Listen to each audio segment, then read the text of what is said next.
আজকের গল্প ভূতনাথ বাবুর ভূত দর্শন, কলমে সুপ্রিয়নাথ। ভূতনাথ বাবুর ভূত দর্শন।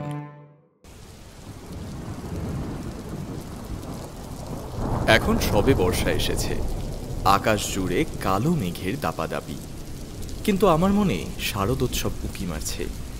দুর্গাপুজো যত এগিয়ে আসতে থাকে, বিভিন্ন পত্রপত্রিকার সম্পাদকেরা যেন তাড়া করে বেড়ায় আমাকে। স্বপনে জাগরণে তাঁরাই সর্বক্ষণ বিরাজ করেন আমার মনে। পুজো সংখ্যার জন্য লেখা জমা দেওয়ার তাগাদার চাপে প্রায় দিশাহারা হয়ে পড়ি। একদিকে অফিসের কাজের চাপ, আর অন্যদিকে সংসারের যন্ত্রণা। এই দুইয়ের মাঝে পড়ে লেখা যেন আর পালাবার পথ পায় না। আবার না লিখেও উপায় নেই। কিছু রোজগারের হাতছানি, নামের মোহ আর লেখার নেশা, কিছুতেই পিছু ছাড়ে না এগুলোর কোনোটাই। এই সেদিন দর্পণ পত্রিকার সম্পাদক হরনাথবাবু তাঁর অফিস চেম্বারের সোফায় গা এলিয়ে দিয়ে বললেন, রাজর্ষি, আপনি কিন্তু এবার গ্রাম্য পটভূমিকায় একটা উপন্যাস লিখে দেবেন বলেছিলেন। সম্পাদক মশাইদের নিয়ে এই এক জ্বালা। কবে কখন কাকে কি বলে ফেলেছি সেসব ঠিক নোটবুকে লিখে রেখে দেবেন, আর সময় মতো বের করে আনবেন। বিপদে পড়ে ঢোক গিলে বলেছিলাম বুঝি? আহা, সে কি কথা রাজর্ষি! আমাদের দৈনিকে আর সাপ্তাহিকে আপনার নামে বিজ্ঞাপন ছাপিয়ে দিয়েছি, আর আপনি কি না... মানে এই ইটকাঠ পাথরের শহরে বসে কি আর গ্রাম্য উপন্যাস লেখা যায়? তা ঠিক। সেক্ষেত্রে দিন 20-25 ছুটি নিয়ে গ্রামে যান। হ্যাঁ, শরীরও সারবে, লেখাও উতরে যাবে। আর একটা কথা, আপনার মতো উঠতি লেখকের মুখে না শুনতে বড় খারাপ লাগে। তা আমি কি করব বলুন? আমার 3 পুরুষের কেউ গ্রামে থাকে না। ছোট থেকে কলকাতাতে মানুষ হয়েছি, কোথায় যাব বলে ভাবি। সম্পাদক মশাই এবারে জব্দ, কিন্তু পরক্ষণেই ধাক্কা খেয়ে বুঝতে পারি লেখক আর সম্পাদকের মধ্যে পার্থক্য কোথায়। একদিকে আমি রাজর্ষি, সদ্য 40 ছোঁয়া জিন্সের প্যান্ট আর টি শার্ট পরা এ যুগের লেখক না মনে হওয়া লেখক, আর অন্যদিকে মধ্য 50-এর রাশভারী নামী কবি, বাহারি কুর্তা পাঞ্জাবি পরিহিত, ঘাড় অবধি এলিয়ে পড়া সাদা কালো চুলের বাহারে আকর্ষণীয় ব্যক্তিত্ব সম্পন্ন পেশাদার সম্পাদক মশাই হরনাথবাবু। আমার কথা শেষ হতে না হতেই হরনাথবাবু তাঁর স্বভাবসিদ্ধ গম্ভীর গলায় তাচ্ছিল্যের সাথে বলে ওঠেন, তাই বলুন, এটা আবার কোনো প্রবলেম হলো? শুনুন, আমার 3 পুরুষের ভিটে হচ্ছে মুর্শিদাবাদের প্রত্যন্ত এক গ্রামে। ও, এমন গ্রাম যেখানে এখনো রাস্তা কাঁচা, সব বাড়িতে ইলেকট্রিসিটি পৌঁছায়নি। আর শুধু আমার বাড়ি ছাড়া অন্য কোথাও ফোনও নেই। এরকম গ্রামে তো তবে যাওয়াটাই মুশকিল হবে। কেন কেন মুশকিল হবে কেন? সেখানে কি মানুষ থাকে না? না মানে আপনাকে নিয়ে না এই এক বিপদ। সমস্যার সমাধান না খুঁজে অজুহাত খুঁজে বেড়ান। না না, আমি সে কথা বলিনি, শুধু কিভাবে... আরে শুনুন শুনুন, কিভাবে যাবেন তাই তো? হ্যাঁ, খুব সোজা। কলকাতা থেকে ট্রেনে করে গিয়ে মুর্শিদাবাদ স্টেশনে নেমে রিকশায় কিছু দূর গিয়ে তারপর বাকি পথটা গরুর গাড়িতে যেতে হবে। গরুর গাড়িতে? ব্যাস, নিশ্চিন্তে চলে যান, আরামে থাকবেন, খাওয়া দাওয়ার কোনো চিন্তা নেই। রামু আপনার দেখভাল করবে। আর তাছাড়া আপনি একজন ভালো ভ্রমণ সঙ্গীও পাবেন। হরনাথবাবুর এই কথাটায় একটা ধাক্কা খাই। প্রশ্ন করি, কে বলুন তো?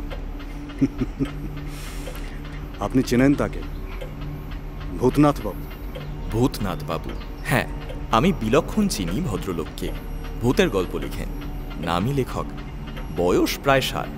কিন্তু বুঝতে পারি না উনি আমার ভ্রমণ সঙ্গী হতে যাবেন কেন। আমি তাই হরনাথবাবুকে বলি, হ্যাঁ চিনি চিনি, মানে সাক্ষাৎ হয়নি কখনো, তবে ওনার লেখা পড়েছি। এত বড় লেখক উনি, তা উনিও আপনার গ্রামের বাড়িতে যাবেন কেন? ওনাকে এবার একটা নতুন ধরনের ভূতের গল্পের ফরমায়েশ করেছি, কিন্তু মুশকিলটা হয়েছে সেখানেই। ভদ্রলোক ভূত দেখতে বা ভূতের উপস্থিতি উপলব্ধি করতে চান, তাতে নাকি গল্প খুলবে ভালো। এতদিন বহু চেষ্টা করেও তো ভূত দেখতে সফল হননি। কি না করেছেন, কোথায় না গেছেন। দেখা যাক এবার সফল হন কিনা। আশা নিয়েই ওনাকেও পাঠাচ্ছি আমার গ্রামের বাড়িতে। মরেছে, একটি সুন্দর গ্রামে বসে লেখালেখি করব, ছুটি কাটাবো, এই মনের আনন্দটা এবার উৎকণ্ঠা হয়ে গলা দিয়ে বেরিয়ে আসে। আমি হরনাথ বাবুকে বলি, তার মানে আপনার গ্রামের বাড়িতে ভূত আছে নাকি? ধুর মশাই, আমার গ্রামের বাড়িতে ভূত থাকতে যাবে কেন? শোনা যায় নদীর ধারে একটা পরিত্যক্ত বাড়িতে নাকি ভূত আছে। লোকে বলে সাহেব কুঠি। কেউ থাকে না সেখানে, আর লোকজনও বিশেষ আনাগোনা করে না ওদিকটায়। আপনি কি জানেন ওখানে ভূত আছে? না, আমি এসব জানি না, আর জানার ইচ্ছেও নেই। ভূতে আমার কোনো বিশ্বাস নেই। ব্যাপারটা বেশ কৌতূহলোদ্দীপক, তাই একটু অন্যমনস্ক হয়ে পড়েছিলাম। সেটা যে সম্পাদক মশাইয়ের নজর এড়ায়নি সেটা তাঁর কথাই বুঝলাম। আহা, আপনি আবার চিন্তায় কেন পড়লেন? আপনার তো ভূত নিয়ে কোনো চিন্তা নেই, আর এ নিয়ে ভয় পাবেন না। আমার বাড়িতে ওসব ভূত ফুত আসতে সাহস পাবে না। আপনি গ্রামে থেকে গ্রাম দেখে গ্রাম নিয়ে উপন্যাস লিখবেন, আর উনি ভূত দেখে ভূতের গল্প লিখবেন। বেশ, দুজনের কাজ তো আলাদা। আমি সম্বিত ফিরে পেয়ে আশ্বস্ত হওয়ার হাসি উপহার দিই। এহেন জাঁতরের লোকের বাড়িতে যে ভূত ঢুকবে না সেটা আমি নিশ্চিত জানি। হরনাথ বাবু এবার অধৈর্য হয়ে পড়েন। তাহলে বলুন কবে যাবেন? আমি ট্রেনের টিকিট করে আপনার কাছে পাঠিয়ে দেব। একটু ভেবে এক বুক আশঙ্কা নিয়ে আমি বললাম, শনি। বাহ বাহ বাহ, ভেরি গুড।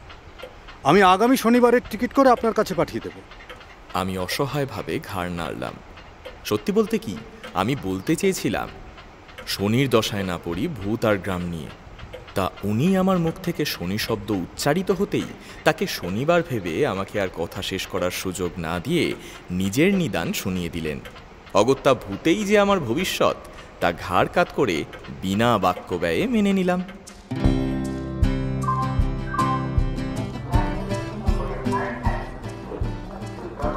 পরের শনিবার টিকিটের সঙ্গে কোচের নম্বর মিলিয়ে ট্রেনে উঠে দেখি ভূতনাথ বাবু আগে ভাগেই এসে জিনিসপত্র গুছিয়ে রেখে তার নির্দিষ্ট সিটে বসে আছেন। পরনে ধোপদুরস্ত ধুতি পাঞ্জাবি, চোখে পাতলা ফ্রেমের চশমা, ব্যাক ব্রাশ করা সাদা চুল, মাঝারি উচ্চতা, স্বাস্থ্যবান, বাটারফ্লাই গোঁফ, সহজ সরল ব্যক্তিত্ব। আমাকে দেখেই একগাল হাসলেন। আসুন আসুন রাজস্বীবাবু। ভূত আর ভূতে পাওয়া লোকের সাথে আমাকে জুড়ে দেওয়াতে এমনিতেই হরনাথ বাবুর উপর আমার রাগ জমেছিল, যেটা কিছুতেই বেরিয়ে আসতে পারছিল না। সেই রাগ এখন আমি ভূতনাথ বাবুর উপরেই উগরে দিলাম। আপনি আমাকে এমনভাবে ডাকছেন যেন এটা আপনার ড্রয়িং রুম। বুঝলাম ভদ্রলোক দমে গেলেন। আমিও আর কথা না বাড়িয়ে আমার সুটকেসটা আমার বার্থের নিচে রেখে বসলাম। ট্রেন চলতে শুরু করা স্থক লক্ষ্য করেছি যে ভূতনাথ বাবু উসখুস করছেন। মনে হলো উনি কিছু বলতে চান, কিন্তু আমার মেজাজ দেখে বলতে ভরসা পাচ্ছেন না। কিছু বলবেন? হরনাথবাবু আপনাকে এই ব্রিফকেসটা পাঠিয়েছেন। ব্রিফকেস? হ্যাঁ, এর মধ্যে ওনার লেখা একটা চিঠি আছে, পড়লেই সব বুঝতে পারবেন। ব্রিফকেসটা খুলে দেখি তার ভিতরে আছে বেশ কয়েকটা সুন্দর খাতা, একটা পার্কার কলম, পুরো এক বাক্স রিফিল আর দুটো খাম। যে খামটার উপর আমার নাম লেখা সেটা খুলে দেখি হরনাথ বাবুর আমাকে লেখা চিঠি। আমার শুভযাত্রা আর সুস্বাস্থ্য কামনা করে লিখেছেন। আমি যেন ভূতনাথ বাবুর পাল্লায় পড়ে ভূতের ব্যাপারে বেশি মাথা না ঘামাই। এক্ষেত্রে এক যাত্রায় পৃথক ফল কথাটা যেন মনে রাখি। এটাও লিখেছেন যে অন্য খামে হাত খরচের জন্য কিছু টাকা আছে। আমি ব্রিফকেসটা বন্ধ করে পাশে রাখলাম। ভূতনাথ বাবু চলন্ত ট্রেনের জানলা দিয়ে বাইরে চেয়ে রয়েছেন।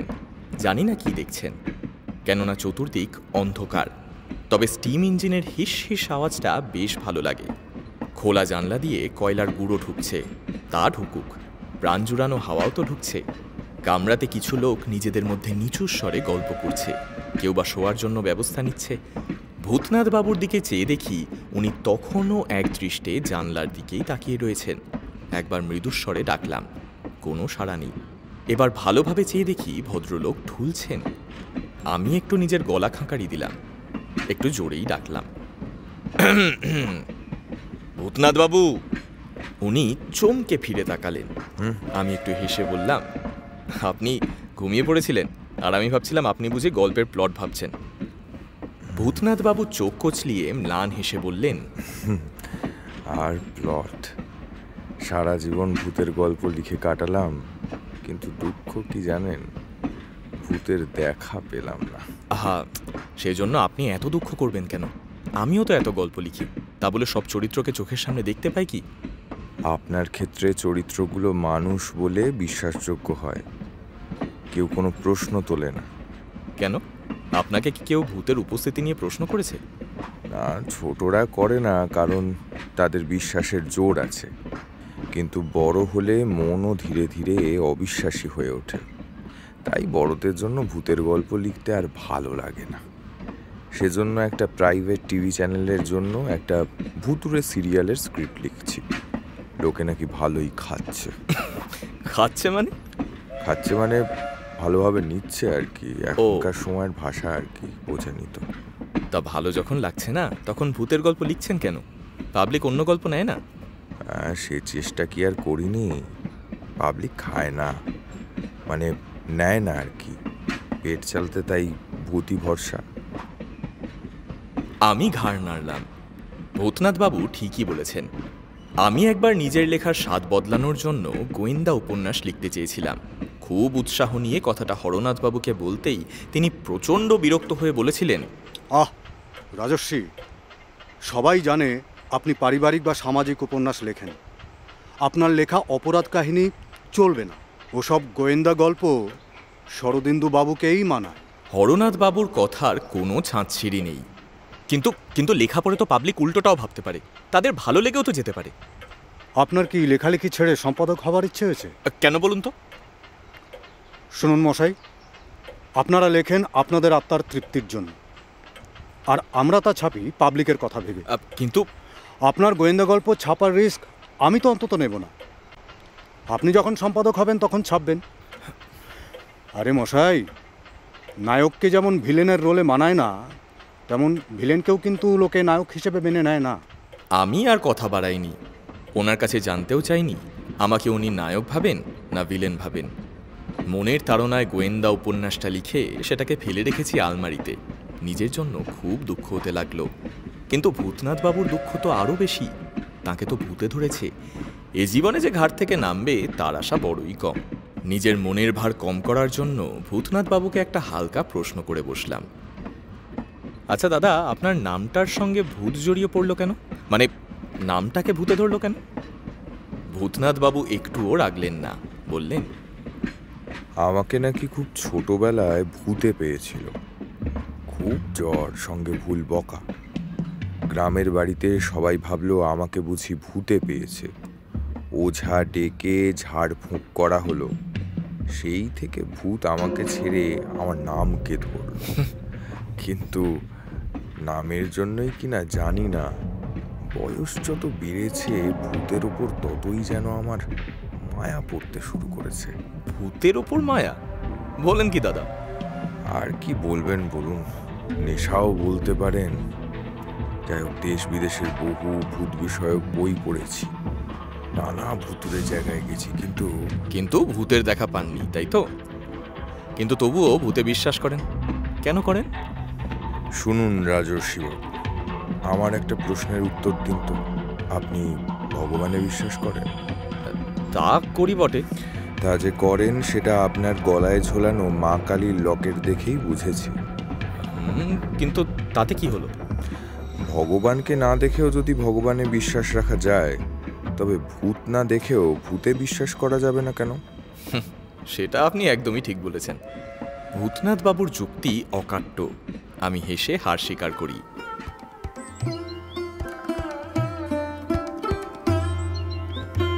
ভোরে ট্রেন থেকে নেমে যখন হরনাথবাবুর গ্রামের বাড়িতে পৌঁছলাম, তখন বেশ বেলা হয়ে গেছে।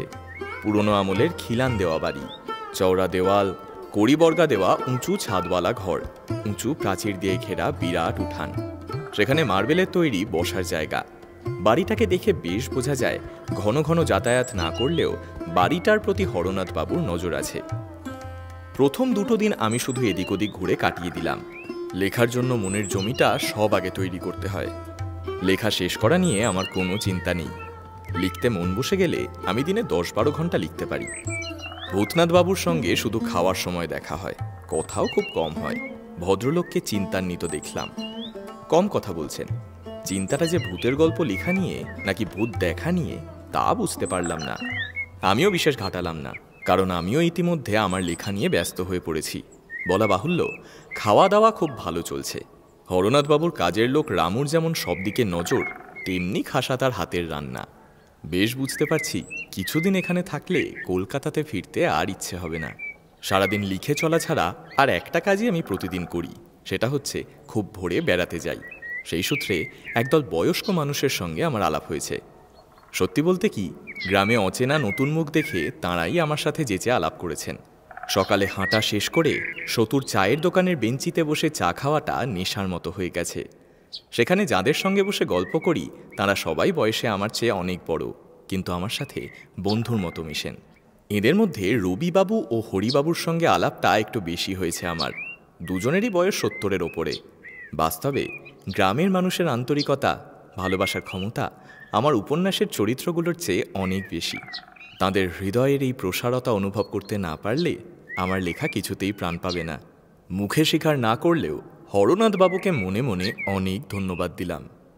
গতকাল মর্নিং ওয়াক শেষ করে সতুর চায়ের দোকানে রবিবাবুর পাশে বসতেই তিনি কানের কাছে মুখ নিয়ে এসে বললেন, আপনার সঙ্গে যে ভদ্রলোক এসেছে তার ব্যাপারটা কি বলুন তো? কেন, কি হয়েছে? শুনছি ওনাকে নাকি সাহেব কুটির চারপাশে ঘোরাঘুরি করতে দেখা গিয়েছে।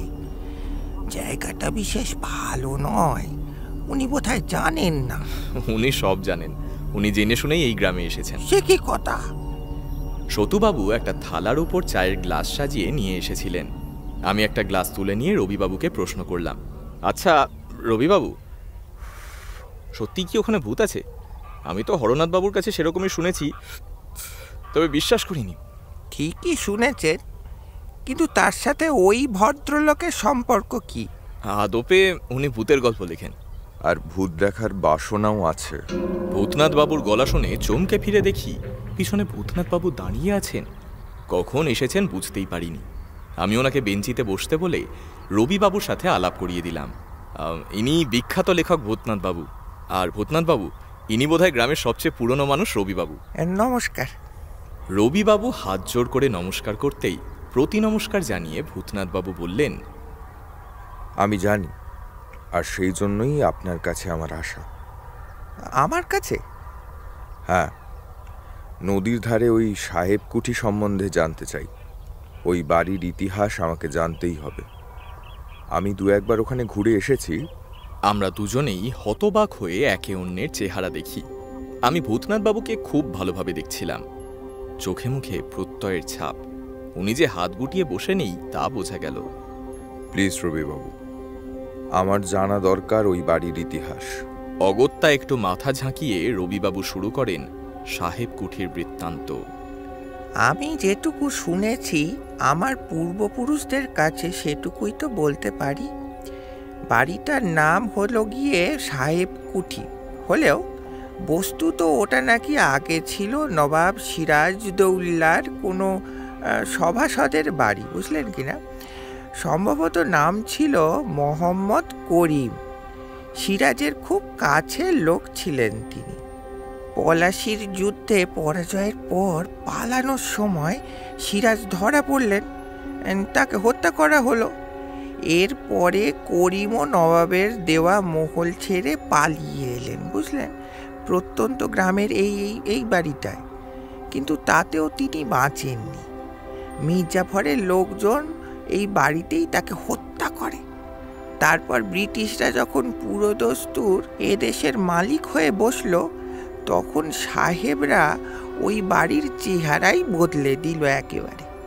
পুরোপুরি সাহেবি কায়দায় ওই বাড়িটাকে প্রায় নতুন করে তৈরি করা হলো। নাম হলো সাহেব কুঠি। কিন্তু পর পর 3 জন সাহেব ওইখানে রহস্যজনকভাবে মারা যান। কারো দেহে কোনো আঘাতের চিহ্ন পাওয়া যায়নি, বুঝলেন কিনা। রবিবাবু থামলেন। সতুবাবু ততক্ষণে আরও একবার চা পরিবেশন করে গেলেন। দেখি ভূতনাথ বাবুর চোখ মুখ চকচক করছে। আমি একটা সিগারেট ধরালাম। রবিবাবু চা শেষ করে গ্লাসটা নামিয়ে রেখে আবার শুরু করলেন। বিভিন্ন সময় তিনজন সাহেব মারা যাওয়ার পর সাহেবরাও আর ওই বাড়িটা ব্যবহার করতো না। ধীরে ধীরে ওটা পুরো বাড়ি হয়ে গেল।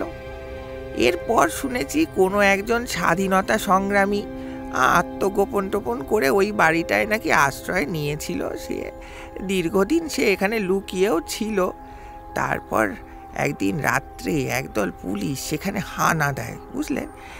তাদের সঙ্গে একটা কুকুরও ছিল। ওই বিরাট বাড়ির একটা ঘর থেকে ওই কুকুরটাই তাকে খুঁজে বার করে।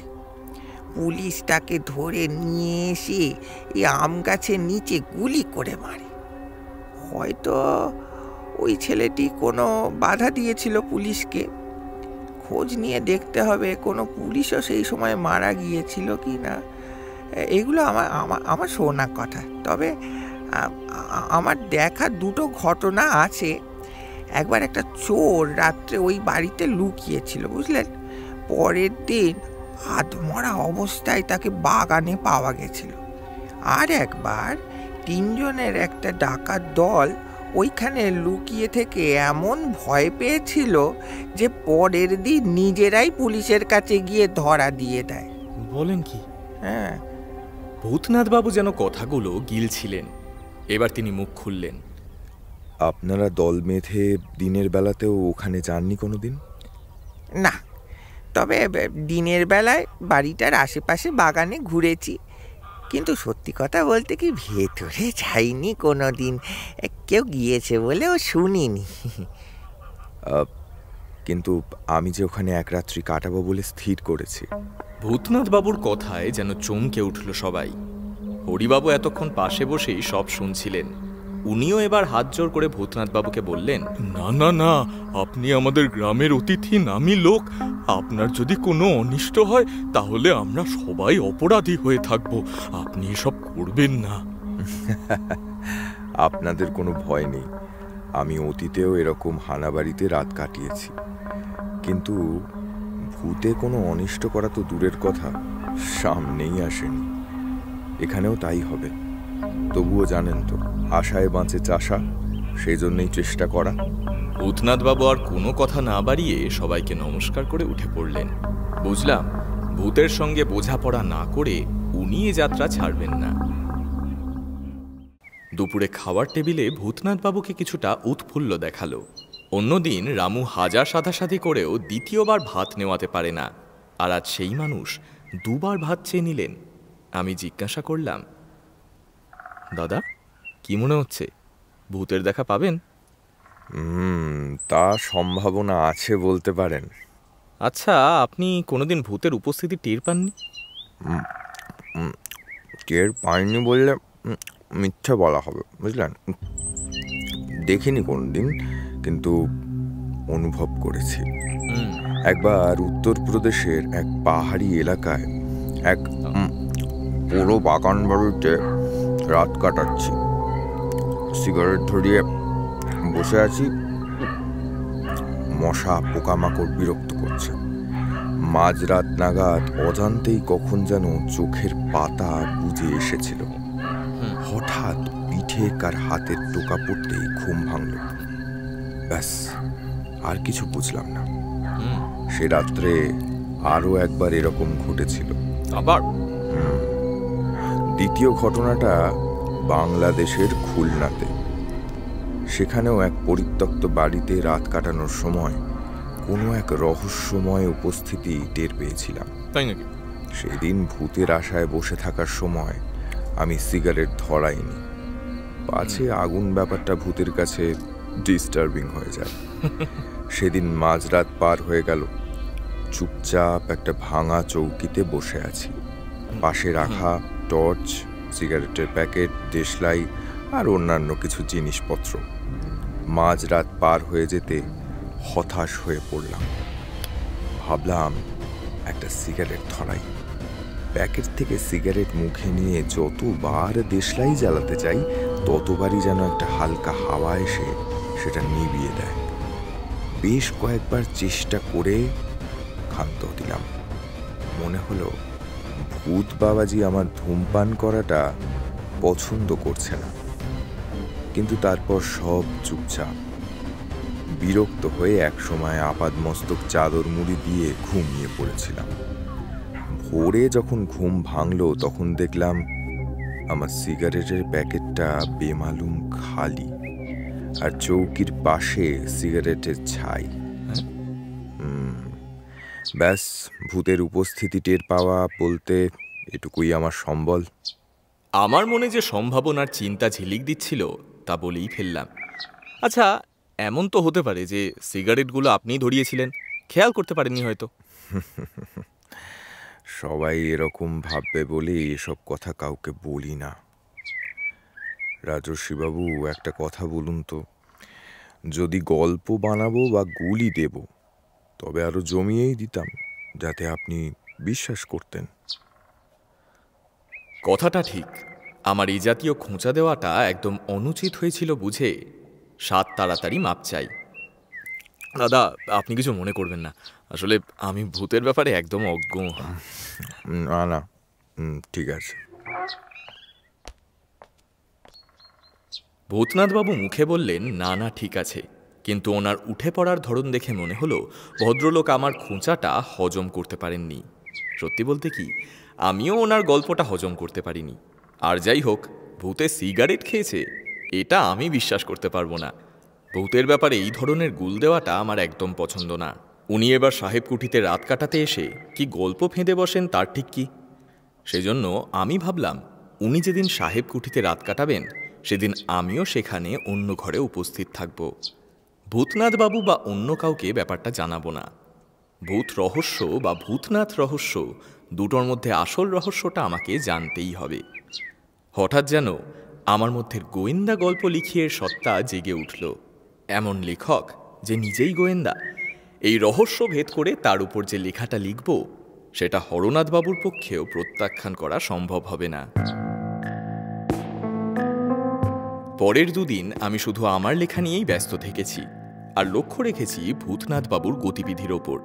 নিজেকে বেশ পাকা গোয়েন্দা বলে মনে হচ্ছে।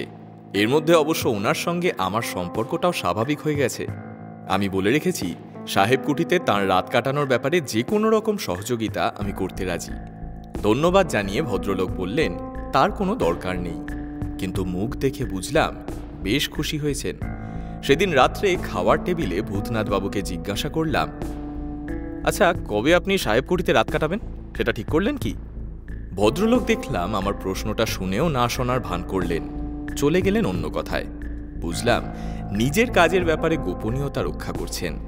তাছাড়া হয়তো এ ব্যাপারে অন্যের নাক গলানোটাও উনি পছন্দ করছেন না। কিন্তু আমিও নাছোড়বান্দা।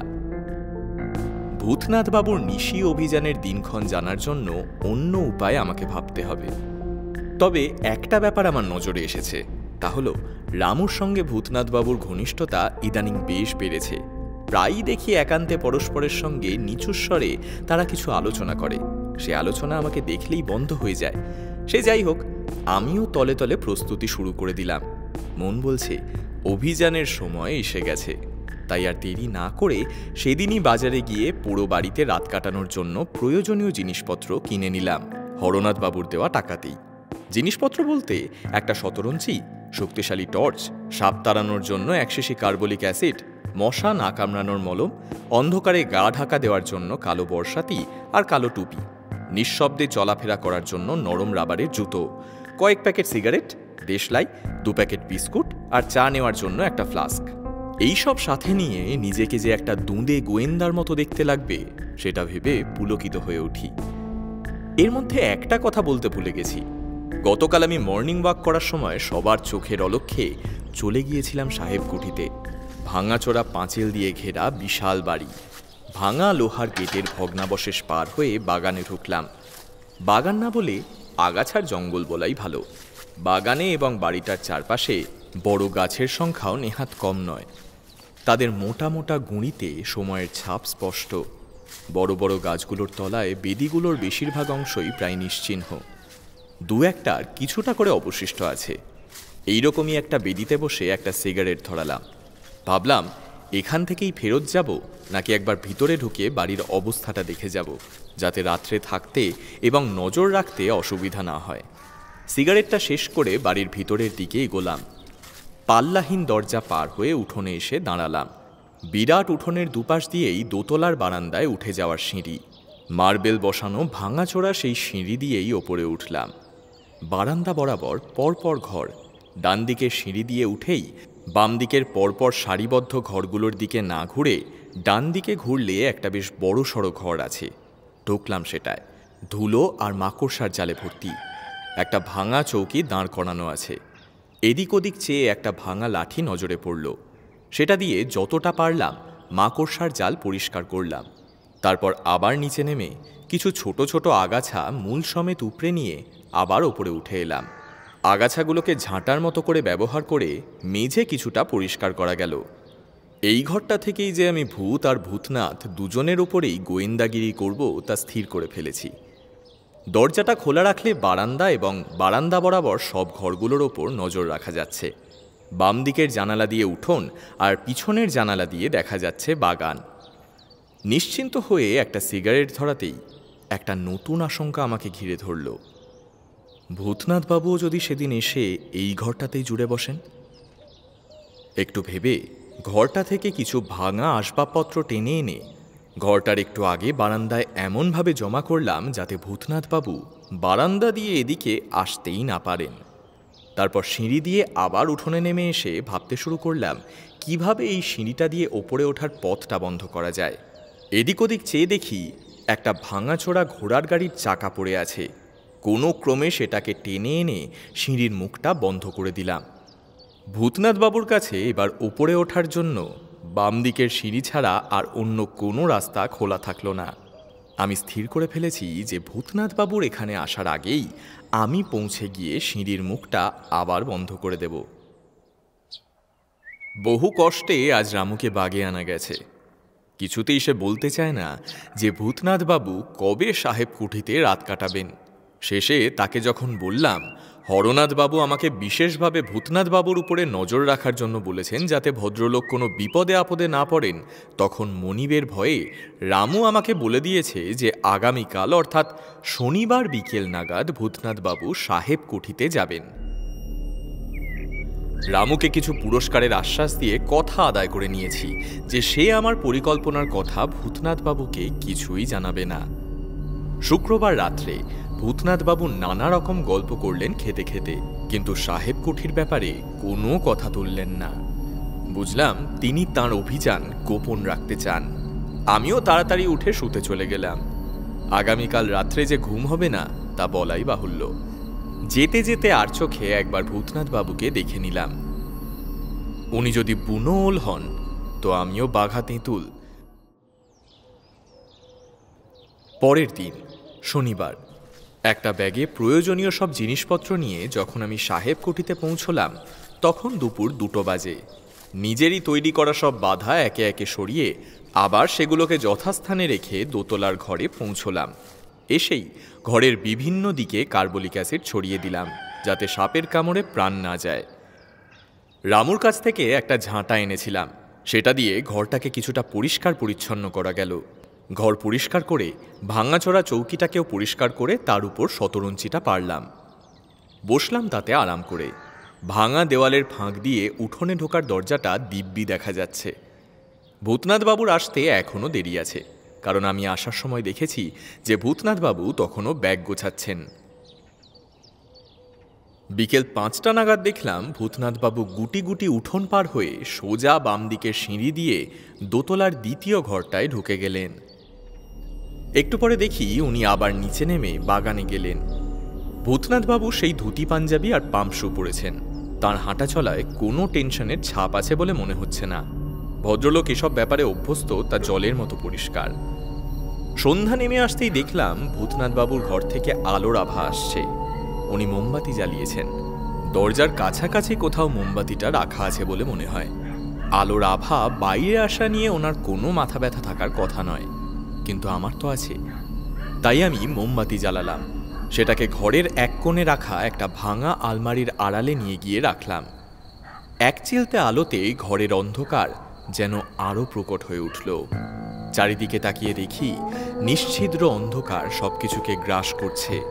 জানা অজানা পাখির ডাক, ঝিঁঝি পোকার নিরন্তর চিৎকার, আকাশে ঘন কালো মেঘের ফাঁক দিয়ে বিদ্যুতের ঝিলিক আর পাতার ফাঁক দিয়ে বয়ে যাওয়া হাওয়ার শব্দ, সবকিছু যেন পরিস্থিতিটাকে গা ছমছম করে রেখেছিল।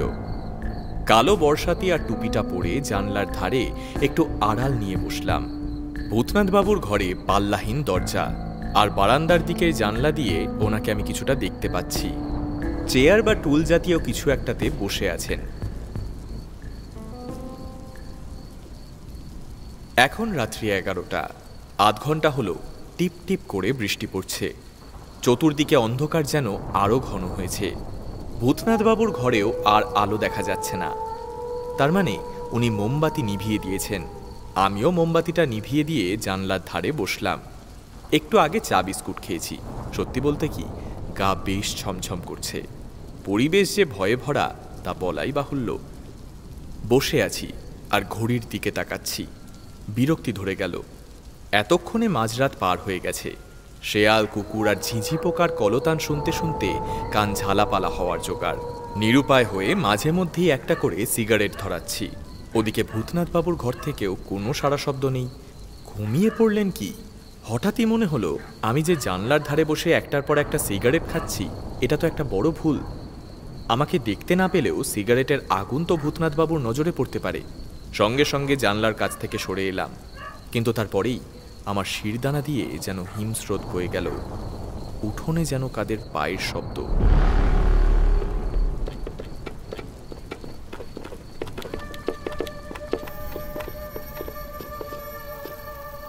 জানলা দিয়ে একবার উঁকি মারবো কিনা ভাবতে না ভাবতেই বুঝতে পারলাম পায়ের শব্দগুলো এদিককার সিঁড়ি থেকে আসছে। একাধিক লোকের ভারী বুট পরা পায়ের শব্দ। তারা এদিকেই আসছে। আমি বেশ ভয় পেয়ে গেলাম। তাড়াতাড়ি আমার মালপত্রগুলো ঘরের এক কোণে ভাঙা আলমারিটার আড়ালে নিয়ে গিয়ে নিজেও সেখানে লুকিয়ে পড়লাম। পদশব্দ দরজা পার হয়ে ঘরে এসে থামল। দেখলাম দুজন লোক ঘরে ঢুকলো। সর্বাঙ্গ ওভারকোটে ঢাকা, মাথায় টুপি। সরু টর্চ দিয়ে এদিক ওদিক আলো ফেলে শেষে তাদের দৃষ্টি আলমারিটার দিকে পড়ল। আমি নিঃশ্বাস বন্ধ করে আছি। ভূত দেখতে এসে কোন বিপদে পড়লাম।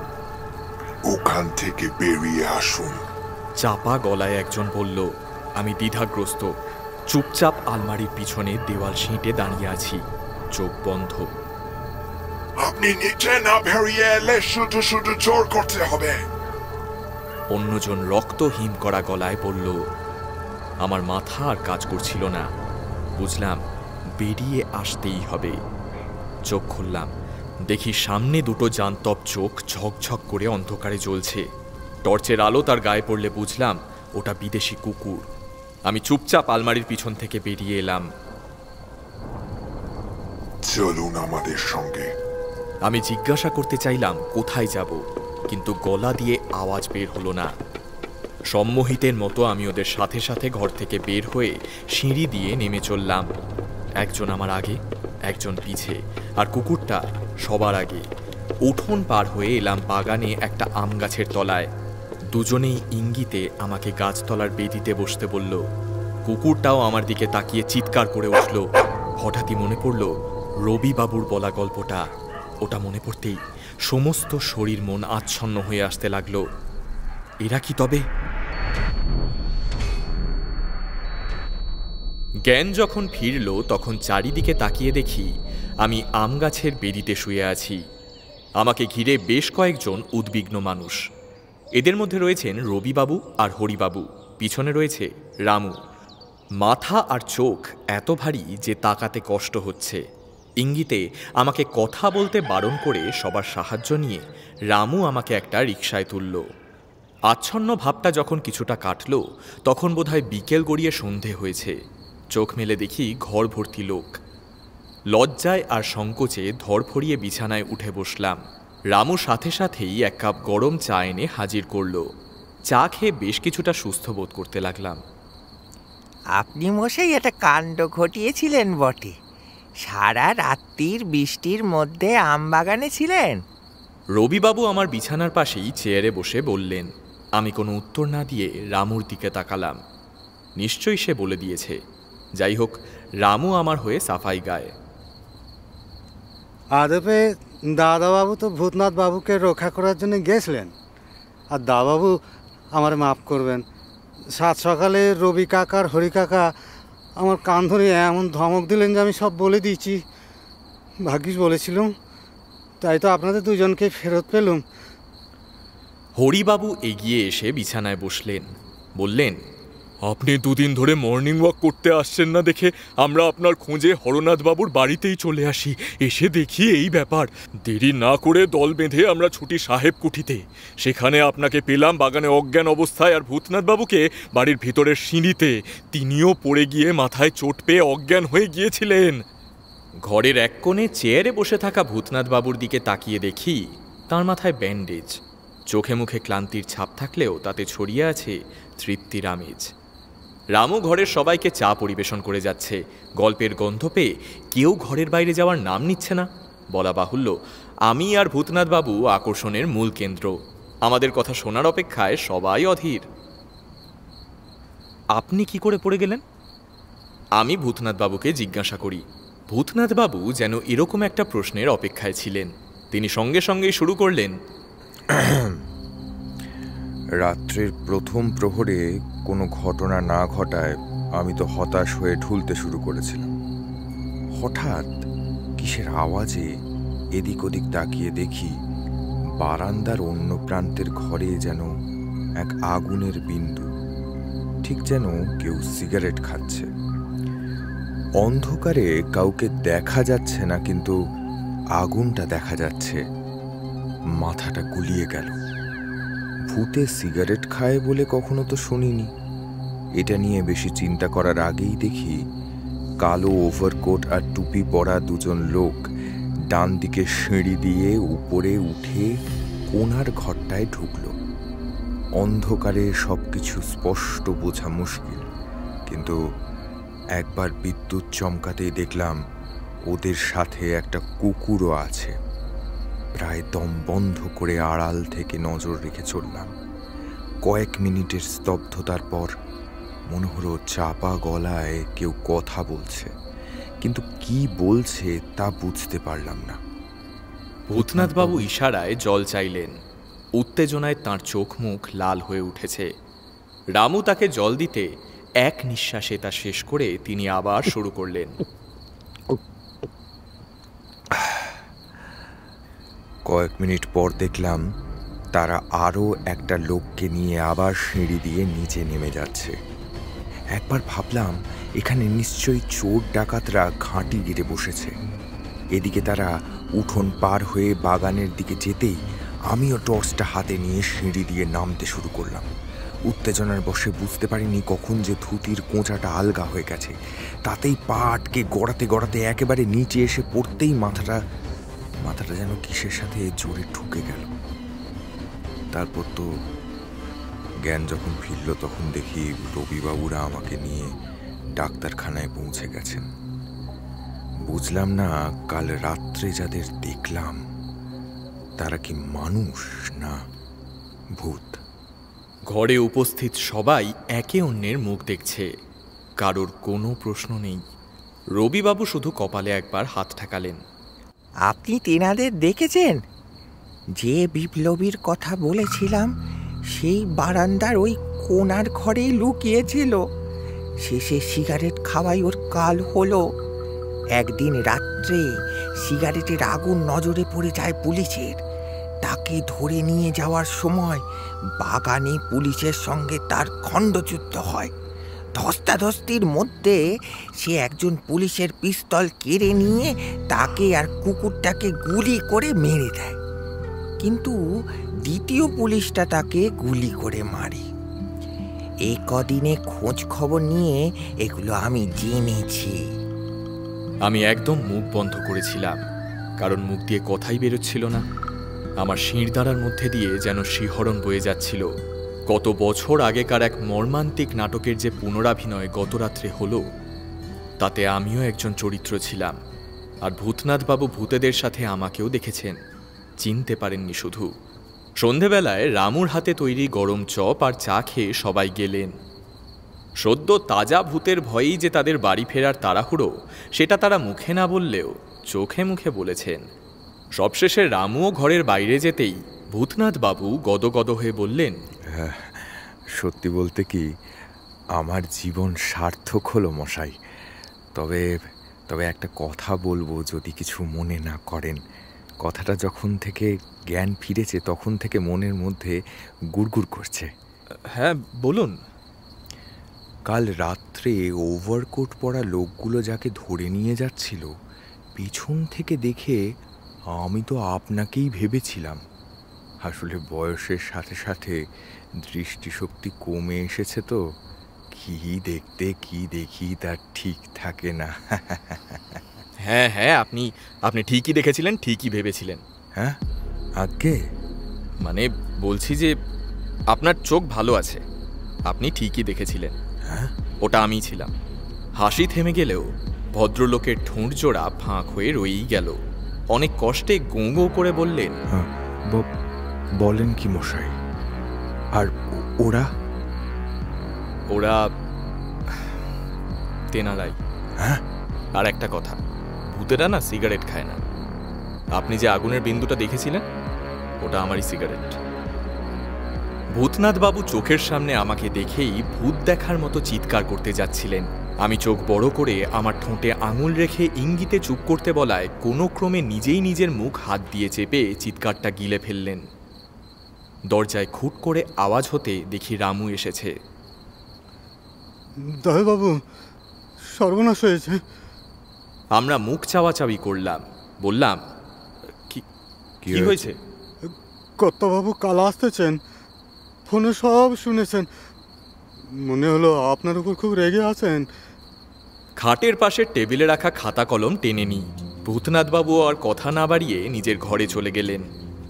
রামু, এক কাপ কড়া করে চা দিস তো। আচ্ছা।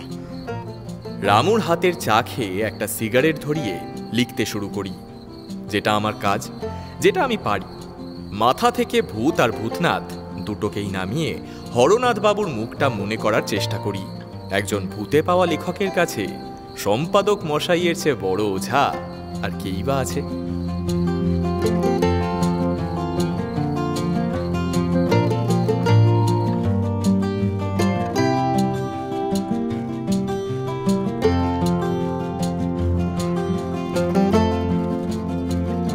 কেমন লাগলো আমাদের গল্পটি জানাতে একদমই ভুলবেন না। ভালো লাগলে ছড়িয়ে দিন বন্ধু বান্ধবদের মধ্যে এবং সাবস্ক্রাইব করতে কিন্তু একদমই ভুলবেন না।